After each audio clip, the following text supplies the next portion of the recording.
Linda scooped out the stringy orange slush from the pumpkin on her kitchen counter.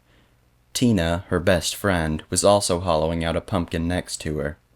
Tina was 24 and Linda was 23. The two girls lived together in a big condo in the cozy little town of Shanmire Falls, which was home to many people their age. Today was a big day, because it was Halloween, and the two girls had put off decorating their porch and yard until it was almost too late.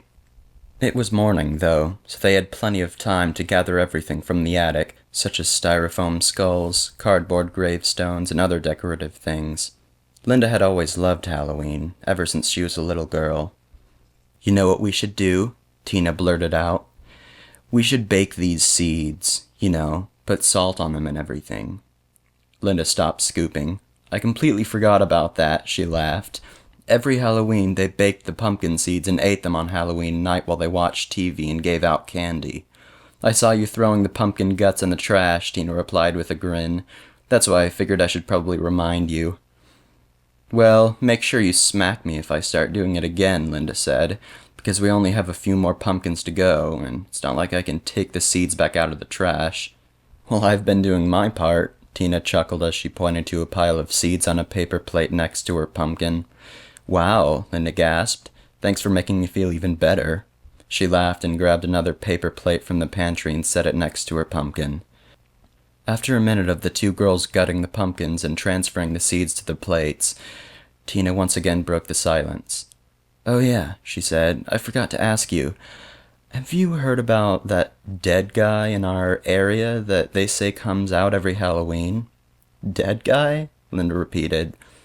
"Well, supposedly there was this Muslim guy that lived around here a long time ago," Tina went on. "And he died on Halloween, so people say that he comes out every Halloween night, and if you look out at the hills where the sun sets, you can see him." Tina paused. "He was this kind of dancer, I think. It starts with a D, and they have these religious ceremonies where they twirl around in circles." Linda thought for a moment. "Oh, dervishes?" "Yeah," Tina replied.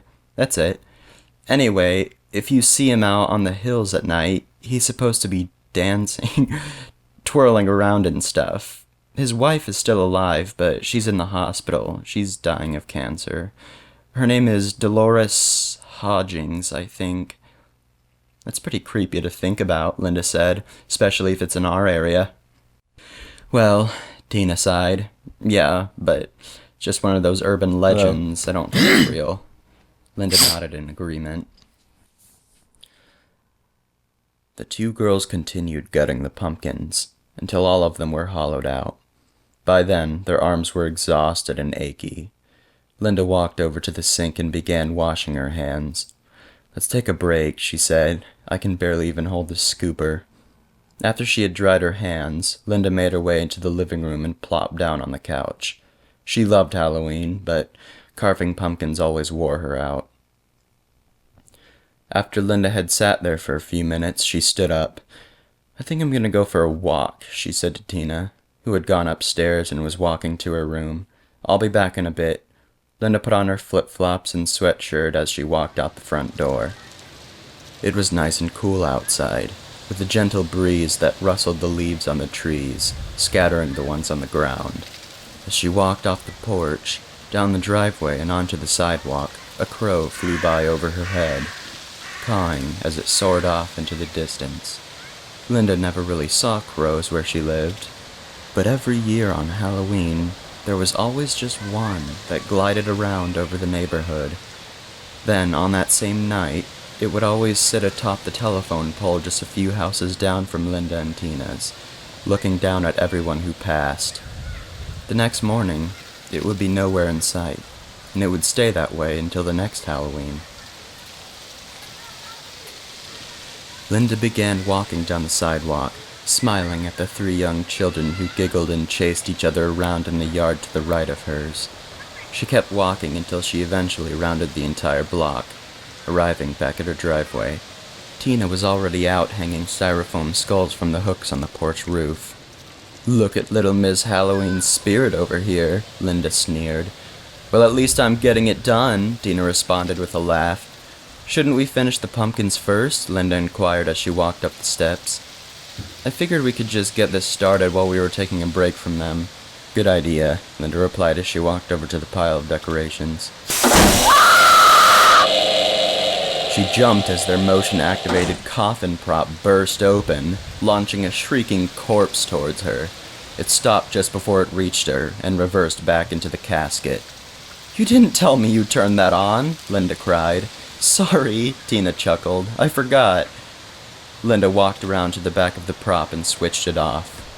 The girls decorated for a couple of hours until their lawn looked like a graveyard and their porch looked like a haunted house. Now all that was left was creepy music, but they would set up the stereo when the trick-or-treating started. After Linda had met Tina in the kitchen, they began to carve faces on the pumpkins.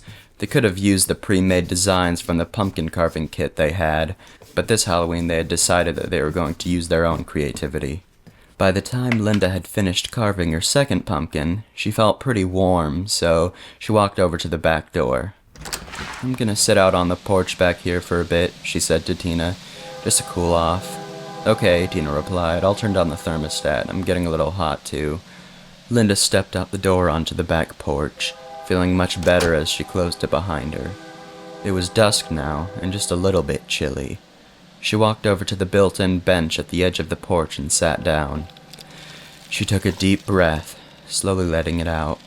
The air smelled like fall, which relaxed her. After a few minutes of sitting and feeling proud of how well she and Tina had decorated the porch, she caught a glimpse of something, off in the distance to her right. It was up on the hills that nobody lived on. Linda turned her head and looked more closely. Her eyes widened when she saw it was a human figure. She couldn't tell exactly what they looked like, but she could see that they were wearing a type of gown and a tall, narrow hat. Both were white, but tainted with dirt. The figure was gracefully twirling around in circles. The first thing that came to Linda's mind was that someone was playing a prank, because that outfit was what dervishes wore during ceremonies. Oh, come on, she said to herself. This was just ridiculous. She almost wanted to laugh, but something wasn't right. She couldn't quite put her finger on it, but she just had a strange feeling. She felt unsafe. Then, the figure stopped moving and just stood there, facing Linda. Something was definitely not right. The person had no eyes. There was nothing there but two gaping holes.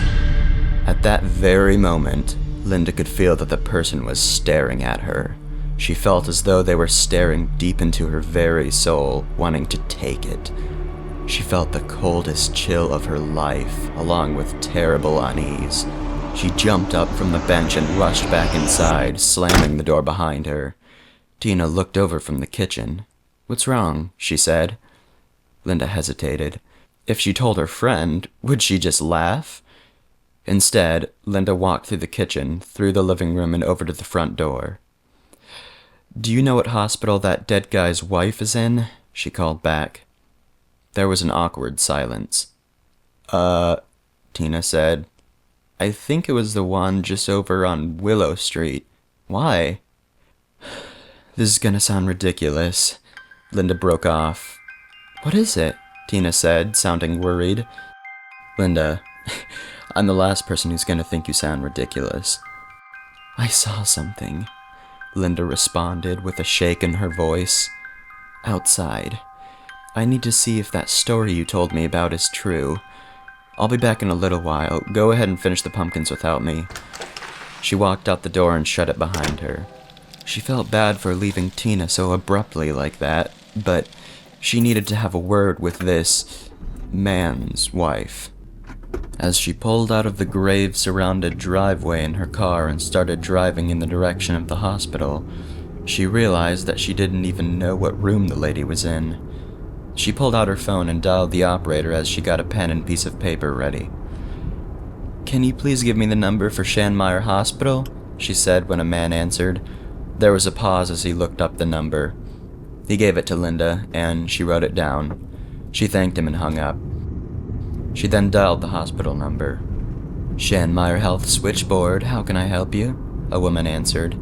"Hi," Linda said, hesitating because she hated lying, but it was the only way she could find out more about this dead guy.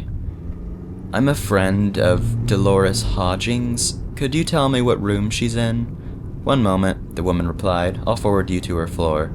There were a few moments of waiting music before yet another woman answered. "Third floor nurse station, how can I help you?" she said. Linda repeated what she had said to the switchboard woman. "Just 1 second, the nurse said.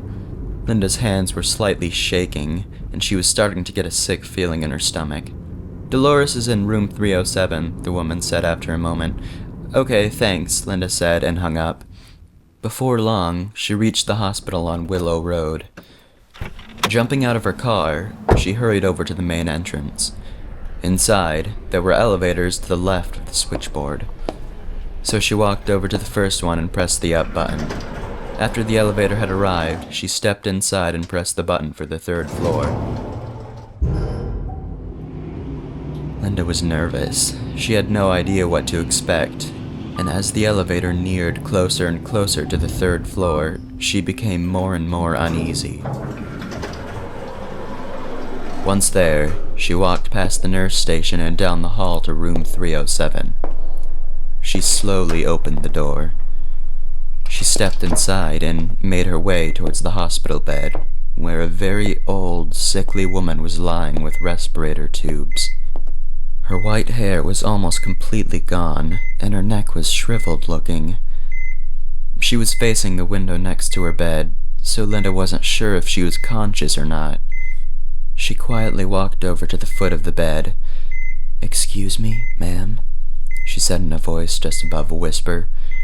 Dolores slowly turned her head to look at Linda, revealing her ill face. "Yes," she said in a voice as quiet as Linda's. Linda walked over to the chair next to the bed and sat down. "Hi, my name is Linda. I heard that you had a husband who passed away." She paused. "Is that true?" "Yes," Dolores replied. "It is. He had cancer too." "Well," she paused. What if she offended this poor woman? Even if she did, there was no turning back now. "I think I saw him," Linda finally said. Dolores suddenly looked worried. "You didn't look into where his eyes were, did you?"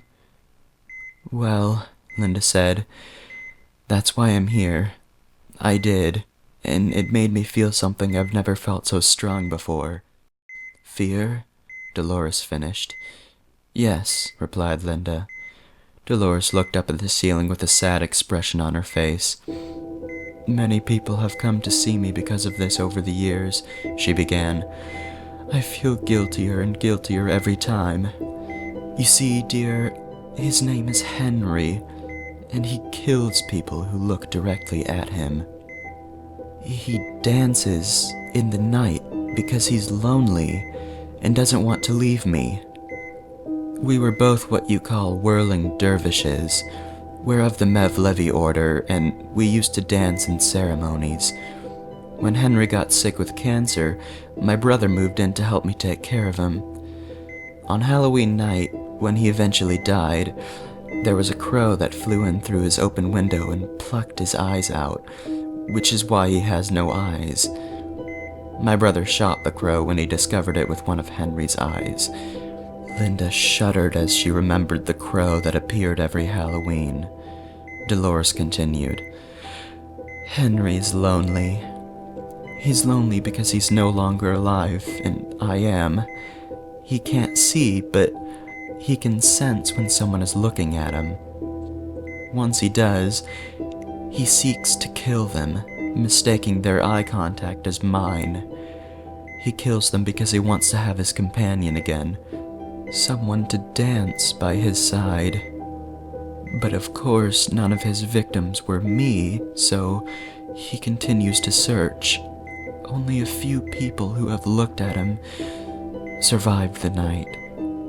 Those who didn't were never found. Dolores paused, and a tear rolled down her cheek. "I feel like it's my fault these people are being taken," she said. "It's not fair to them. He only goes after his victims on that Halloween night when they see him. But most of them don't escape. He moves with unimaginable speed." She turned to Linda. "Look at you," she choked through her tears. "You're such a sweet young girl. I can't—" Just then, a nurse came into the room and interrupted. "Visiting hours are over," she said. "I'm gonna have to ask you to leave." Linda turned back to look at Dolores, but she was facing the window again. Linda stood up and exited the room. She got back into the elevator, sent herself back down to the first floor, and left the hospital. Walking back to her car, she knew she was doomed. How was she going to survive this? After she had gotten into her car and drove back home, she saw that trick-or-treating had begun. The sun was all the way down, and the air was even cooler. Tina was sitting on the porch in a witch costume, giving candy to a mom and her daughter, who then walked away. Linda got out of her car, walked up the porch steps and over to Tina, while eerie music played from Linda's stereo by the door. "Why, hello there, little girl," Tina said in a loud, obnoxious voice like that of a witch. "Want some candy?" Linda was not in the mood. "I'm gonna go get dressed," she mumbled. "I'll be out soon." She walked into the house and up to her room. Getting dressed to hand out candy was usually enjoyable for Linda, but this time it wasn't at all. Normally she would have come up with something that Tina wasn't, but this time she just wore her black nightgown and did her witchy makeup fairly simple. Tina was wearing the witch hat, but Linda would ask for it when it was her turn to hand out candy. Usually, Linda also invited some friends over to have a small Halloween party inside, but she hadn't this time. After she was finished getting ready, she walked downstairs and back out onto the porch. "I can cover you for a bit," she said to Tina. "Thanks," Tina said as she stood up. She handed Linda the hat and stepped inside. "Oh yeah," she said, "I switched the coffin thing off when I see little kids coming up to the porch." Linda nodded and Tina closed the door. She put on the hat and sat down in the chair next to the coffin prop. She leaned back and saw that it was currently turned off. Just then, a couple and their toddler son approached Linda on the porch. "Look at the witch, honey," the mother said to her son. "Trick or treat," the little boy said nervously, eyeing the coffin next to Linda. Linda smiled. "Don't worry, it's sleeping." She put candy in his bag. "Thank you," the boy said and walked away with his mom and dad.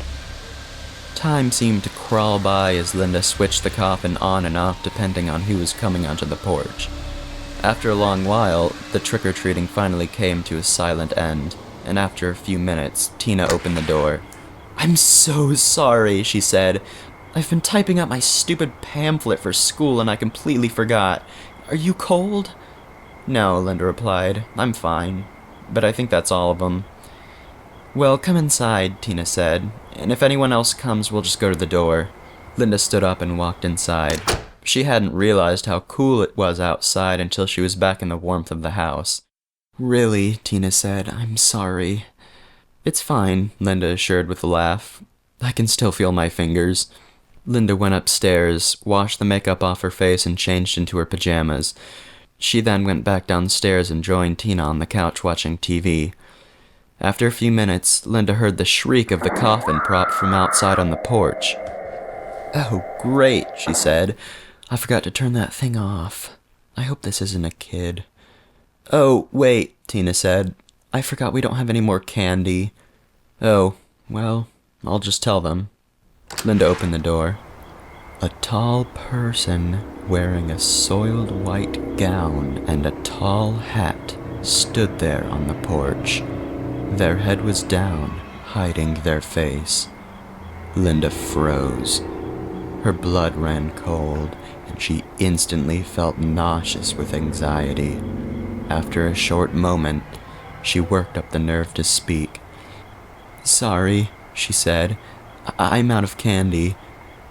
There was a pause, but no response from the person. Linda could see that there was nobody else out, as everyone had gone home a while ago, except for this person. It was him. It was Henry.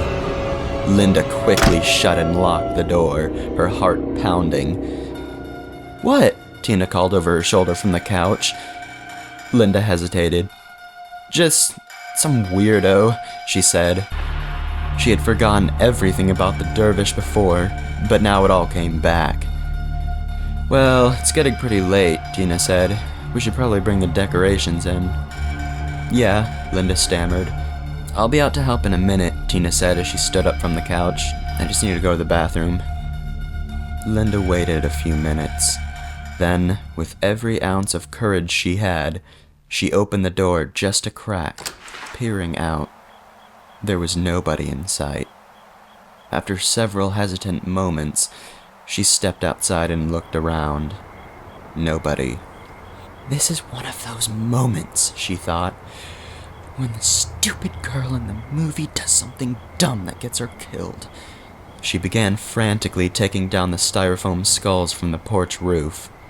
After she had tossed all of them inside, she walked over to one of the posts a big spider web was attached to and began taking out the pins that held it up. She whipped around and let out a cry of fear when she heard a loud shriek to her right. It was the coffin prop. "Damn it!" she cursed under her breath, her hand on her heart. Then she paused. She wasn't even near it, and it used a motion sensor, so it only activated when someone was right in front of it. She walked over to it and around to the back. She reached down to switch it off. And her heart seemed to skip a beat when another loud shriek blared from inside the coffin as the corpse once again sprung out. Something was definitely wrong. Linda was behind the prop. Something else was triggering it. She quickly switched it off, unplugged it, and scrambled as she dragged it inside. She rushed back out onto the porch and gathered everything else, then ran out onto the lawn and picked up all the cardboard gravestones. Hurrying back onto the porch, she froze when she saw someone standing in the doorway.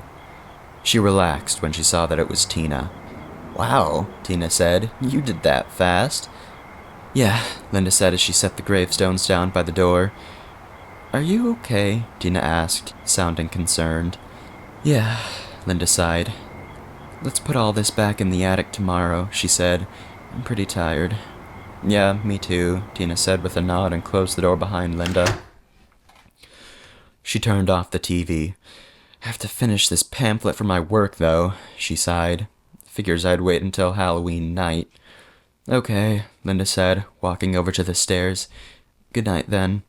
"Good night," Tina said as she walked across the living room into the office. After Linda had gone upstairs and into her bedroom, she glanced out her window facing the backyard.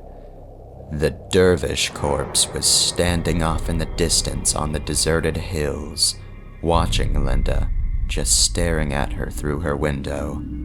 Linda made sure the window was locked, but left the blinds open so she could see if he came any closer. She opened the blinds on her other window, made sure it was locked, then turned off her light. She jumped into bed, lied down, and looked at her phone. It was 12:32. She had to stay locked up until sunrise, because until then, she wasn't safe.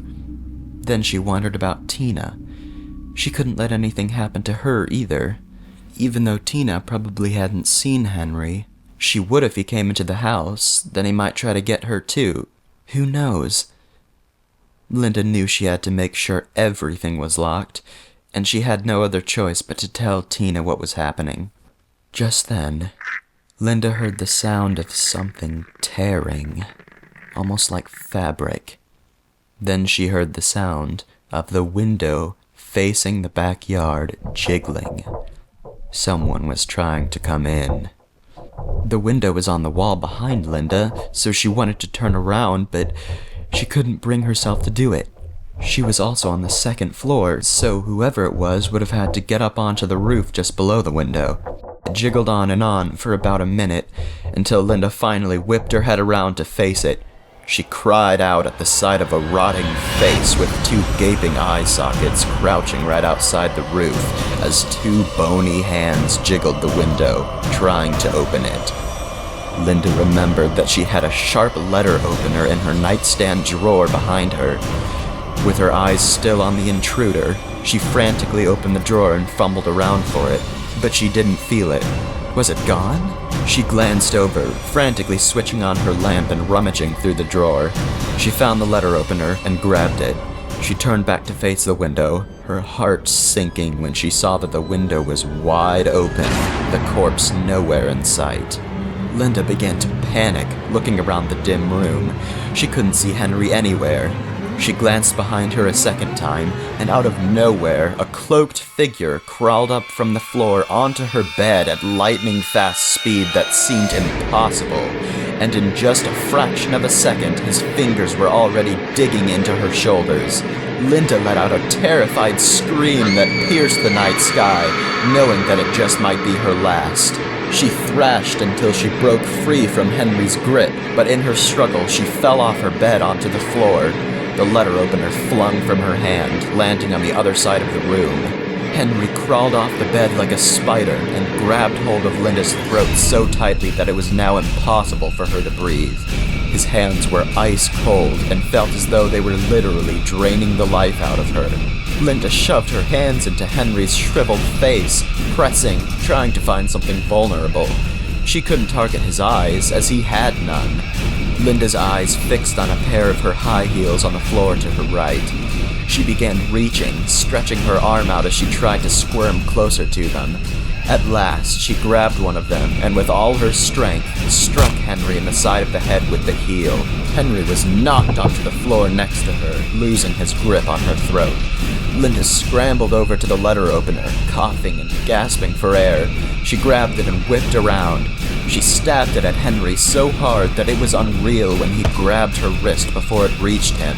Linda brought up her foot and kicked Henry backwards, knocking him to the floor once again. She threw open her bedroom door and stumbled across the hall towards the stairs. She glanced back and saw that Henry was twirling around in circles as he pursued her, quickly catching up. Without really thinking, Linda took one huge leap down the stairs, flying over all of the steps as she slammed onto her knees at the bottom. Her fear greatly outweighed her pain, allowing her to immediately scramble to her feet. She darted over to the office. At the computer chair, she saw her friend hunched over, motionless. Linda cried out in devastation as she slammed the double doors behind her and leaned against them. "No!" she screamed over and over again. "No, no, no!" The double doors began shaking violently. Was this it? Was this the end? The doors shook on for several more moments until finally, they stopped. Then silence. Terrible, deafening silence. Linda cried out when she heard a voice behind her. She spun around and saw that Tina was standing up from the computer chair, a worried look on her face. "Linda?" she gasped. "What the hell is going on? I was typing this dumb pamphlet and I must have fallen asleep, because next thing I know, you're screaming behind me and shaking the office doors like a lunatic." Linda just sat there, speechless. She couldn't help but smile with relief. "Tina," she murmured, "I thought you were dead." "I knew something wasn't right," Tina said. "I should have paid more attention." Linda jumped up and hugged Tina tightly. "It was him, wasn't it?" Tina said after a moment. "Yeah." However, Linda was confused. It wasn't daylight yet. Why had Henry stopped? "I'll be right back," she said as she rushed out the office doors and up the stairs. She went into her room, reached into her purse and grabbed the piece of paper with the hospital number on it. She picked up her cell phone and quickly dialed the number, her hands still shaking. It rang for several moments before a young woman answered. "Can you switch me to the 3rd floor, please?" Linda asked. "Sure," the woman said, and the waiting music began. After several moments, another woman answered. "I'm just calling to see how Dolores Hodgings is doing," Linda stammered. "Are you a friend of hers?" the woman responded after a short silence. "Yes," Linda said. I came to see her earlier. I'm sorry, the woman said in a sympathetic voice. Mrs. Hodgins passed away just a few minutes ago. Apparently, she removed herself from her respirator. We're thinking she was just ready to go after being so ill for so long. Linda just sat there on her bed. Again, I'm sorry, the woman repeated. Thanks, Linda said. Bye. After she had hung up, she made her way over to the open window that Henry had come in through. In the distance on the hills, she didn't see one, but two cloaked figures, twirling side by side in the night.